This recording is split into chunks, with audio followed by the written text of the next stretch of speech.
नमस्कार विद्यार्थी मित्रांनो, शुभदा विद्यालय यूट्यूब चॅनलमध्ये पुन्हा एकदा आपल्या सर्वांचं मनापासून स्वागत. आज आपण इयत्ता 12वीच्या वर्गाचा मराठी विषयाचा तास घेत आहोत आणि या तासाला आपण मराठीची नुकत्याच झालेल्या पेपरची प्रश्नपत्रिका आपण उत्तरासहित या ठिकाणी सोडवणार आहोत. 12 फेब्रुवारी 2026 रोजी झालेला हा पेपर आहे आणि याची आन्सरशीट आपण या ठिकाणी पाहणार आहोत. मित्रांनो, हा पेपर 80 गुणांचा आहे आणि हा सोडवण्यासाठी 3 तासाची वेळ आपल्याला दिलेली होती. या प्रश्नपत्रिकेत असलेल्या सर्व प्रश्नांची उत्तरं आपल्याला या व्हिडिओच्या माध्यमातून पाहायला मिळणार आहे. त्यामुळे आपल्याला आजच्या या पेपरमध्ये किती मार्क्स मिळतील याचा अंदाज येणार आहे. त्याचबरोबर यासारख्या इतर विषयांच्याही प्रश्नपत्रिका आपल्याला हव्या असतील, पेपरच्या आधी सरावासाठी काही प्रश्नपत्रिका हव्या असतील, त्याही आपल्या चॅनलवर उपलब्ध आहेत. आणि पेपर झाल्यावर प्रत्येक प्रश्नपत्रिकेचं सोल्युशनसुद्धा आपल्याला मिळणार आहे. त्यासाठी मित्रांनो, आपल्या चॅनलला सबस्क्राईब करून बेल आयकॉनवर क्लिक करा आणि डिस्क्रिप्शन बॉक्समध्ये दिलेली बोर्ड प्रश्नपत्रिका ही प्लेलिस्ट अवश्य पहा. त्यात आपल्याला सर्व विषयांच्या आर्ट्स, सायन्स, कॉमर्सच्या प्रश्नपत्रिका सहजगत्या उपलब्ध होतील. इयत्ता 12वी मराठी 12 फेब्रुवारी 2026 रोजी झालेला हा पेपर. बघा, काही महत्त्वपूर्ण सूचना. त्यानंतर विभाग 1 गद्य विभाग हा 20 गुणांचा आहे. त्यातला प्रश्न पहिला 8 गुणांसाठी विचारलेला आहे. बघा, त्यामध्ये आपल्याला एक उतारा दिलेला आहे आणि त्या उतार्यावर आधारित या सर्व कृती आपल्याला सोडवायच्या आहेत. पहिली कृती, कर्ज काढून वाहन खरेदी करण्यामागची कारणे. इतरांशी मानसिक स्पर्धा करणे. आपल्या ऐश्वर्याचे प्रदर्शन घडवणे. 2. जीवन अर्थपूर्ण होण्यासाठी लेखकाने सांगितलेले तंत्र. कामापुरते आणि कामासाठी वाहन वापरणे. आणि आटोक्यात राहील एवढाच वेग ठेवणे. त्यानंतर दिलेला उतारा.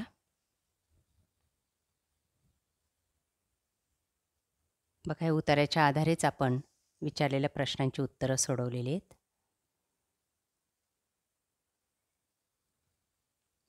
तिसरा प्रश्न आहे स्वमत अभिव्यक्तीसाठी. जीवन अर्थपूर्ण करण्यासाठी वाहनांचा उपयोग होतो हे विधान स्पष्ट करा. बघा, त्याचं उत्तर उतार्यातच आहे. हे कंसात जे काही दिलेलं आहे, कामापुरतेपासून हवापर्यंत, हे जसंच्या तसं लिहायचं आहे. थोडीफार लँग्वेज बदला आणि या ठिकाणी आहेचपासून इथपर्यंत. हे झालं पहिल्या प्रश्नाचं उत्तर. जर आपण असंच्या असं लिहिलं तर आपल्याला जास्तीत जास्त गुण मिळतील. त्यानंतर पुढचा प्रश्न आहे मनाचा ब्रेक उत्तम ब्रेक. या प्रश्नाचं उत्तर, आजच्या धावपळीच्या युगात गाडीचा ब्रेक जितका महत्त्वाचा आहे तितकाच महत्त्वाचा मनाचा ब्रेक आहे. मनाचा ब्रेक म्हणजे आपली इच्छा, वासना आणि रागावर नियंत्रण ठेवणे. उदाहरणार्थ, वाहन चालवताना शांत राहून निर्णय घेतल्यास अपघात टाळता येतो. एखाद वेळेस अपघात झालास तर त्यावेळेससुद्धा शांततेत जर निर्णय घेतला तर पुढील समस्या ह्या कमी होतात. या पद्धतीची भूमिका आपण स्पष्ट करायची. भाग, खालील उतार्याच्या आधारे सूचनेनुसार कृती करा. 8 गुणांसाठी. 1. प्रथेप्रमाणे लेखकाचे झालेले स्वागत. पुष्पगुच्छ आणि नारळ. 2 गुणांसाठी. दुसरं, चित्रकार लेखकाला नारळाकडे बघून दिसलेले दृश्य. 2 गुणांसाठी. 5-7 वर्षाच्या मुलीच्या डोक्यासारखा. आणि नारळाची शेंडी तिच्या पोनीटेल सारखी वाटली. बघा, याच ठिकाणी उत्तरं आहे त्याची अंडरलाईन केलेली आहे. पहिल्या प्रश्नाचं उत्तर आणि हे दुसऱ्याचं.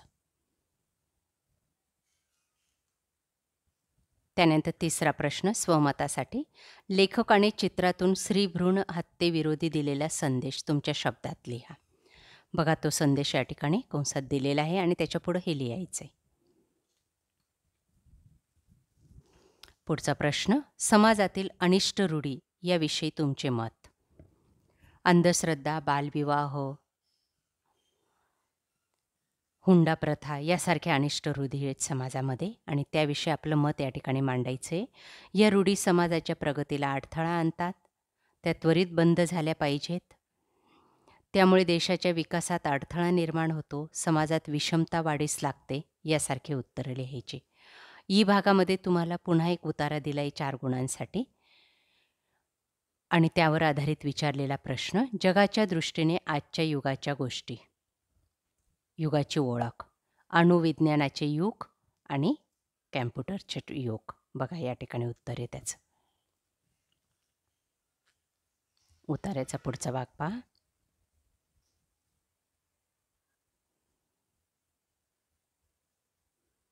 दुसरं, लेखक भाग्यवंतांच्या पंक्तीत जाऊन बसले 2 गुणांसाठी.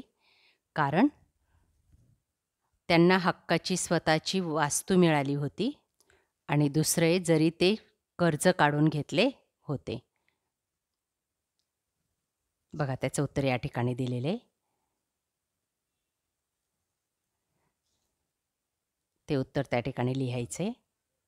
पुढचा प्रश्न, विभाग 2 पद्य विभाग 16 गुणांसाठी. कृती 2 अ, कवितेच्या आधारित सूचनेनुसार कृती करा. 8 गुणांचा प्रश्न आहे. 1, चौकटी पूर्ण करा 2 गुणांसाठी. आषाढ घणाच्या पदविन्यास खुणा. य, कोमल पाचूंची ही शेते आणि र, इंद्रनीळ वेळूंची ही बेटे. दुसरं, कवितेत वर्णन केलेल्या फुलांची नावे 2 गुणांसाठी. य, गंधकेतकी. बघा या ठिकाणी दिलेलं उत्तर. आणि दुसरे चाफा.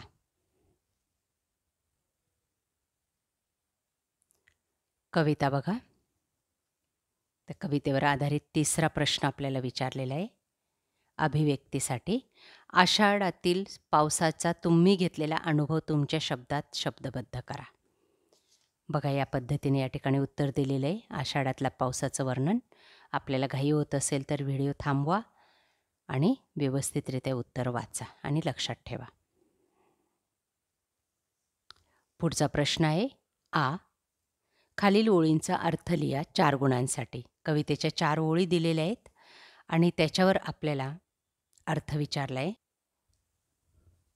बघा तो अर्थ. या ओळीतून कवीने आपल्या आयुष्यातील दुःखाचं वर्णन केलं आहे. कवी म्हणतो, कोठून तरी अचानक आयुष्यात दुःखाच्या सावल्या येतात. हे कसले दुःख आहे, ज्याला माझा लळा लागला आहे आणि जे मला सोडून जात नाही. अशा प्रकारे या ओळीतून कवीच्या मनाची जाणीव, दुःख, हतबलता दिसून येते. त्यानंतर ई भाग, खालीलपैकी कोणतीही एक कृती सोडवा. काव्य सौंदर्यासाठी एक प्रश्न आपल्याला दिलेला आहे. बघा या ठिकाणी कवितेच्या ओळी आहेत आणि त्याचंच उत्तर बाजूला लिहिलेलं आहे. समुद्राची अवस्था, बालकाची अवस्था आणि त्याच्यातले भाव आपण या ठिकाणी लिहायचे 3 मुद्द्यांमध्ये. या प्रश्नाचं उत्तर 4 गुणांसाठी. त्यानंतर किंवाचा प्रश्न आहे रसग्रहणासाठी. 4 कवितेच्या ओळी दिलेल्या आहेत आणि त्या काव्यपंक्तींचं आपल्याला रसग्रहण करायचं आहे. बघा ते या पद्धतीने करायचं आहे. या काव्यपंक्तीतून कवीने एका अशा स्त्रीचं वर्णन केलं आहे की ती चैतन्यमयी बालिका असते. दुसरं यौवन आणि ध्येयगंधा आणि तिसरी स्थितप्रज्ञा राणी असते. तिघांचं वर्णन या ठिकाणी थोडक्यात करायचं आहे. विभाग 3 साहित्य प्रकार कथा विभाग 10 गुणांसाठी हा प्रश्न आहे आपला. पहिला अ, एका वाक्यात उत्तरे लिहा. प्रारंभी केल्या जाणाऱ्या कथा लेखनामागील हेतू. त्याचं उत्तर शिकवण देण्यासाठी आणि बोध घेण्यासाठी. कथेचे शीर्षकाची वैशिष्ट्ये आपण या ठिकाणी पाहणार आहोत. बघा ती वैशिष्ट्ये. कथेत घटना असतात, कथानक असतं, पात्र असतात, त्यात समर्पक निवेदन शैली असते, ताणतणाव, संघर्ष, गुंतागुंतसुद्धा कथेमध्ये असतो. ही त्याची वैशिष्ट्ये झाली. पुढचा प्रश्न, कथेची व्याख्या लिहायची आहे. बघा या ठिकाणी हा प्रश्न दिलेला आहे आणि त्याची व्याख्या ही लिहायची. एका विशिष्ट स्थलकाली पात्रांच्या परस्पर संबंधातून घडलेल्या घटनांचं एखाद्या विशिष्ट हेतूने केलेले उत्कंठावर्धक चित्रण म्हणजे कथा. त्यानंतर आ भागासाठी आपल्याला कोणत्याही 2 कृती सोडवायच्या आहेत. ह्या 3 दिलेल्या आहेत. य, र, ल आणि व 4 कृती दिलेल्या आहेत. 4ही कृतींचं संक्षिप्त उत्तर या ठिकाणी दिलेले आहे. 3-3 गुणांसाठी हा प्रश्न आहे. बघा पहिलं, अणूचे स्वभावचित्र रेखाटा. अणू ही स्वतंत्र विचारांची तरेवाईक वाटणारी पण स्वतःच्या मतावर ठाम असणारी एक तरुणी आहे. त्याबद्दल तुम्ही वर्णन करायचं आहे. आपण कथा वाचलीच आहे. दुसरं आहे बापू गुरुजींनी गावासाठी केलेल्या माहिती. त्यांनी शाळेसाठी खूप काही केलं आणि बोर्डिंगमधील मुलांवर प्रेम केलं, त्यांना घडवलं. तिसरं डॉक्टर आणि नर्स यांच्यातला फरक अणूने कसा सांगितला आहे, तर डॉक्टर हा व्यावसायिक असतो आणि नर्स ही रुग्णालयाबद्दल आपुलकी आणि सेवाभावी असते. चौथं आहे गडी या शीर्षकाची समर्पकता. गडी हे कथेचं कथानक आणि वातावरणाशी सुसंगत आहे, कारण गडी हे गावाच्या जुन्या सरंजामी संस्कृतीचं, रूढीचं आणि मानसिकतेचं प्रतीक मानलं जातं. पुढचा शेवटचा विभाग चौथा, उपयोजित मराठी 14 गुणांसाठी. कृती 4. 2 कृती सोडवायच्या आहेत 4-4 गुणांच्या. बघा या ठिकाणी 4 कृती दिल्या आहेत. पहिली कृती आहे मुलाखतीची सुरुवात. त्याचे मुद्दे या ठिकाणी मी दिले आहेत फक्त. आपल्या उत्तरामध्ये हे मुद्दे असतील तर आपल्याला पूर्ण गुण मिळतील. आकर्षक, प्रभावी, विषयाला थेट भिडणारी मुलाखत असावी. माहितीपत्रकाची गरज, तर माहितीपत्रक म्हणजे विविध क्षेत्रात माहितीचा प्रसार करण्यासाठी ते असतं, ही त्याची गरज आहे. अहवाल लेखनाचं महत्त्व. अहवाल लेखनामुळे घडलेल्या घटना, प्रकल्प, वस्तुनिष्ठता, विश्वसनीय, निपक्षपातीपणे माहिती त्या ठिकाणी नोंदवली जाते. वृत्तलेख म्हणजे काय, तर वृत्तलेख म्हणजे बातमीच्या पलीकडे जाऊन घटनेचा सखोल आढावा घेणे. या पद्धतीने कोणत्याही 2 प्रश्नांची उत्तरं सविस्तररित्या लिहायची आहेत. आ भागामध्ये आपल्याला 2 कृती सोडवायच्या आहेत 10 गुणांसाठी. बघा पहिली कृती, काही मुद्दे दिलेले आहेत आणि त्याचं वर्णन आपण या ठिकाणी अशा पद्धतीने केलेलं आहे. मुलाखतीचं स्वरूप आपण या ठिकाणी लिहिलेलं आहे. दुसऱ्या प्रश्नामध्ये आपण माहितीपत्रकाची रचना अशा पद्धतीची असावी. तिसऱ्यामध्ये आपल्याला अहवाल लेखनाची वैशिष्ट्ये विचारलेली आहेत. या अधोरेखित केलेली सगळी वैशिष्ट्ये आहेत आणि या सगळ्या गोष्टींची विचार करून आपण ते अहवाल लेखन केलं पाहिजे. चौथा आहे वृत्तलेखाच्या विषयाचे स्रोत लिहायचे आहेत. हे सगळे स्रोतच आहेत आणि त्याविषयी आपण ही माहिती नमूद करायची. 5वा विभाग व्याकरण लेखन 20 गुणांसाठी. सूचनेनुसार कृती करा. योग्य पर्याय निवडा. ही इमारत खूपच उंच आहे. उद्गारार्थी वाक्य ओळखायचं आहे, ते आहे चौथं. बापरे, केवढी उंच आहे ही इमारत. दुसरं आहे तुम्ही सगळ्यांशी चांगले बोला. आपल्याला नकारार्थी वाक्य करायचं आहे. तुम्ही कोणाशी वाईट बोलू नका. चांगलेच्या ऐवजी वाईट लिहायचं आहे आणि नका शब्द शेवटी टाकायचा आहे. पुढचं योग्य पर्याय निवडा. गोपाल. या समासाची 2 उत्तरं येतात. एकतर बहुव्रीही समास असेल किंवा तत्पुरुष समास. आपण कोणतंही उत्तर लिहिलं असेल तरी आपल्याला 1 गुण हा बोर्डाला द्यावा लागणार आहे. पुढचं यथाशक्ती. त्याचा समास ओळखायचा आहे. तो समास आहे अव्ययीभाव समास. तिसरं योग्य पर्याय निवडा. दलालांनी मार्गदर्शन संपवून चहा मागविला. प्रयोग ओळखायचा आहे. तो प्रयोग आहे कर्मणी प्रयोग.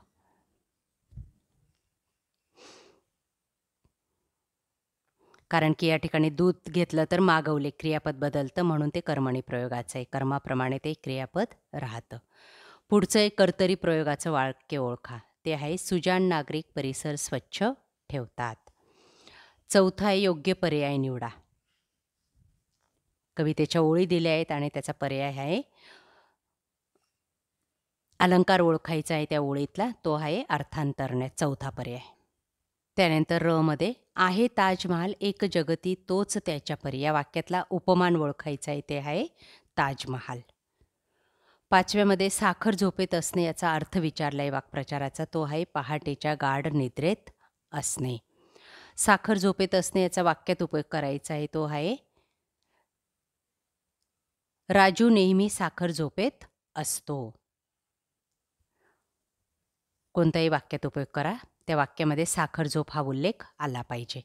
आ भागामध्ये एका विषयावर आधारित निबंध लिहायचा आहे 10 गुणांसाठी. पहिला विषय आहे रानफुलांचे सौंदर्य. दुसरा माझा आवडता साहित्यिक. तिसरा आहे ग्रंथालयाचे मनोगत. चौथा आहे समुद्र आटला तर आणि 5वा आहे स्त्री पुरुष समानता काळाची गरज. या निबंधाचंही उत्तर आपण कोणताही एक निबंध 2 पेज लिहिला असेल तर आपल्याला 8 पर्यंत गुण हे नक्की मिळतील. अशा प्रकारे विद्यार्थी मित्रांनो, आज आपण इयत्ता 10-12वीची मराठी विषयाची बोर्ड प्रश्नपत्रिका आपण उत्तरासहित सोडवलेली आहे. आपल्याला हा व्हिडिओ उपयोगी ठरणार आहे. यानंतर आपल्याला कोणत्या विषयाची सराव प्रश्नपत्रिका हवी, IMP प्रश्न हवेत पुढच्या पेपरची, की सोडवलेली उत्तरपत्रिका हवी, ते मला कमेंट करून नक्की सांगा. Thank you.